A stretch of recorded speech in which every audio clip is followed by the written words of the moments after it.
Sometimes the most dangerous people in our lives don't shout or slam doors. They whisper, they smile, they wear the mask of normalcy. They are the slow erosion, like a river, wearing down stone, gradually consuming your peace, one drop of interaction at a time. You walk away from a conversation, not with anger, but with heaviness. You can't quite point to the cause, but your spirit feels lighter when they're not around. These people don't always argue. They don't always insult. What they do is more delicate. They twist your words, ignore your needs, or subtly mock your growth. It might be a colleague who jokes about your dreams, a friend who makes you feel guilty for setting boundaries, a relative who uses silence as punishment. And because it's not overt, because they don't scream, we dismiss it. We tell ourselves we're imagining things. But your nervous system doesn't lie.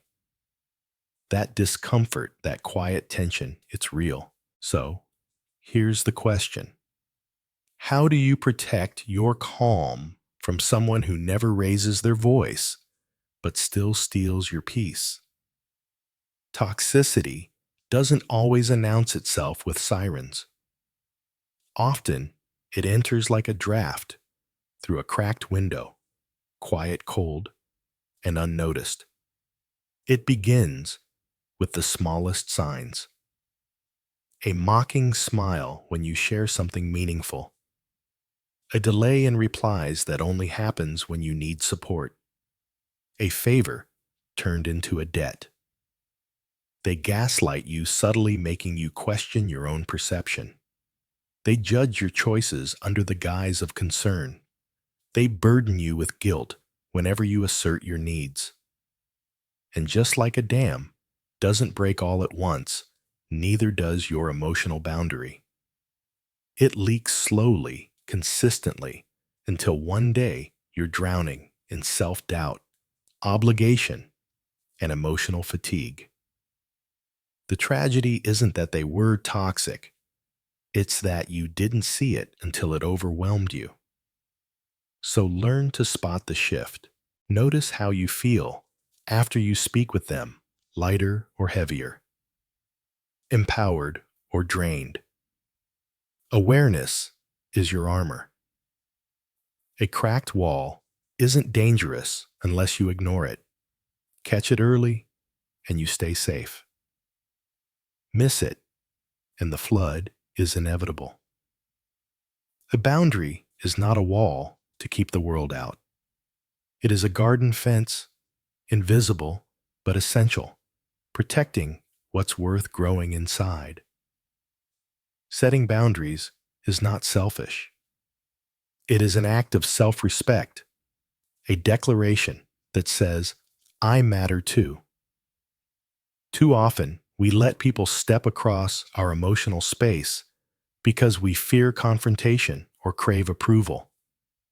But what we lose in the process is far greater: our time, energy, and identity. A firm boundary isn't loud or aggressive. It's clear and calm.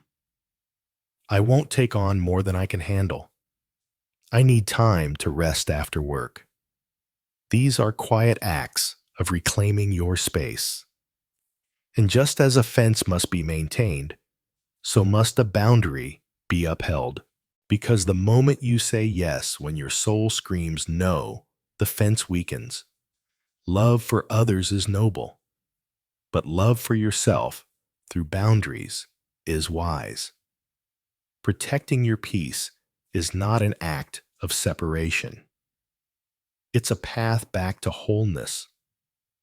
Invisible doesn't mean unimportant. What protects you often can't be seen, only felt. Anyone can draw a line in the sand, but it's not the line that matters. It's how you defend it when the tide rises. True strength lies not in setting boundaries, but in honoring them under pressure. That's the quiet test of your inner authority. Let's say your coworker, despite knowing your limits, asks you to cover for them again last minute. Or a family member pushes past a boundary you calmly stated days ago. This is the moment of truth.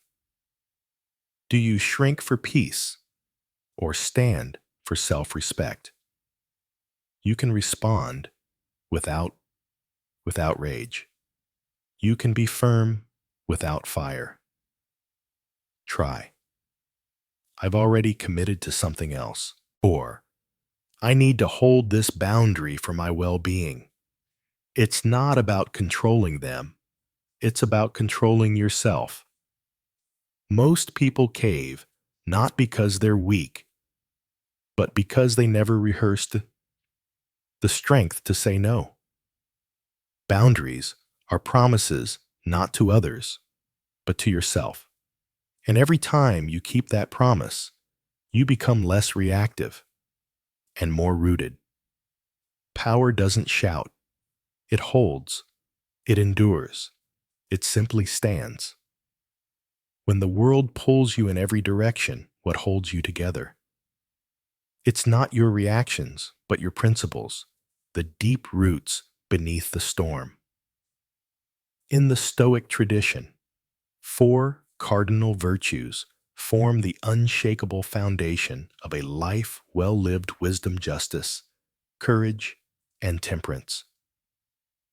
Think of them not as lofty ideals, but as pillars of an inner fortress. When others try to breach your peace, these virtues hold the gate. Wisdom teaches you to zoom out to see patterns, not just moments. Is this offense worth your energy? Or is it just noise in the wind? Justice reminds you that kindness is a choice rooted in strength, not weakness. Even if someone acts unfairly, you still have the power to respond with dignity. Courage is the resolve to speak the truth or stay silent when silence is braver. And temperance, it's the calm hand on the wheel when emotion tempts you to swerve. You cannot control how others act, but you can control whether you let their chaos rearrange your soul. Reacting from values, not moods, that is real freedom. Your inner fortress doesn't need to be loud. It only needs to be unbreakable. When someone throws anger at you, do you catch it? That's the question most people never ask, because we've been taught to absorb, not to deflect. But what if some emotions don't belong to you? Imagine an archer aiming arrows of rage, shame, guilt. Now, imagine holding up a quiet, steady shield. The arrows still fly, but they don't pierce. Detachment is not coldness. It's clarity. It's the space between stimulus and response where your power lives. It says, I see your emotion, but I won't carry it for you. Someone yells. You don't yell back. Someone glares. You breathe. They throw their fire, you let it burn out in air, not inside your chest. Most people mistake borrowed emotions for their own, but anger can be contagious. So can fear. Just because someone is drowning doesn't mean you have to jump in without a rope. Detachment is not retreat. It's wisdom in stillness. To say, this is yours, not mine. And to stand firm, not because you're unaffected, but because you're aware. You wouldn't expect a lantern to shine without oil. Yet we often expect ourselves to endure without restoration. How do we protect our peace, our boundaries, our inner clarity when we're burning out from within? The truth is, Self-care isn't indulgence, it's survival. You cannot hold a line, speak with calm, or walk away with strength if your body and soul are running on fumes. Rest is not laziness. It is the sacred pause where wounds begin to close, where the mind resets, where dignity returns. Maybe it's quiet time after a hard day, a walk through trees, a slow meal in silence. Maybe it's whispering to yourself. You're allowed to stop. Self-care is the private ritual of rebuilding the self, brick by brick, after life has chipped away at you. And here's the paradox. Those who care most often forget to care for themselves. They bleed energy for others, then wonder why they feel empty. So listen, if your peace is worth protecting, your strength must be replenished. You are not infinite. You are not stone. You are a well. Refill it, or it will run dry. There is a kind of silence that speaks louder than any argument. A calm departure carries more power than 1,000 angry words. When someone continues to cross your boundaries, drain your spirit, and ignore your efforts to repair, leaving is not abandonment. It is self-respect taking form. We often believe that endurance is a virtue, that staying is strength. But sometimes the strongest thing you can do is let go. Not out of bitterness, not in rage, but with clarity. Like a captain steering a ship away from a sinking island, you move not because you hate the land, but because you love the lives on board. Walking away is not a failure. It is a conscious decision to stop bleeding where you are not being healed. If the time comes, let your words be simple. I've thought deeply about this. I need space for my well-being. No accusation, no defense, no drama. Expect resistance, guilt, maybe manipulation. But do not be baited. Let their reaction belong to them. Your role is not to fix, argue, or punish. Your role is to preserve your peace and close the door with grace. Because one of the highest expressions of courage is quiet distance. You are not fleeing. You are reclaiming. Empathy is a gift, but only when given with wisdom. Left unchecked, it becomes a trap. We are told to put ourselves in others' shoes. But what if their shoes are soaked in poison? To feel what another feels is noble. But to carry their pain as your own, that is unnecessary suffering. Controlled empathy is not coldness, it is clarity. It means you can see the storm without stepping into it. You can understand a person's chaos, their hurt, their anger, without making it your home. Imagine a lighthouse. It sees every crashing wave, yet it does not drown. You too can witness someone's emotional struggle without being swept into their tide. This is not a lack of compassion. It's compassion with boundaries. You might say, I understand you're hurting. I respect that. But that doesn't mean accepting abuse, manipulation, or constant chaos. There is a thin line between kindness and self-neglect. Empathy must never cost you your peace. Ask yourself, am I listening to help, or am I absorbing to please? Empathy is powerful, but only when it flows from strength, not guilt. To be a Stoic is not to harden the heart. It is to soften it wisely, offering warmth without catching fire.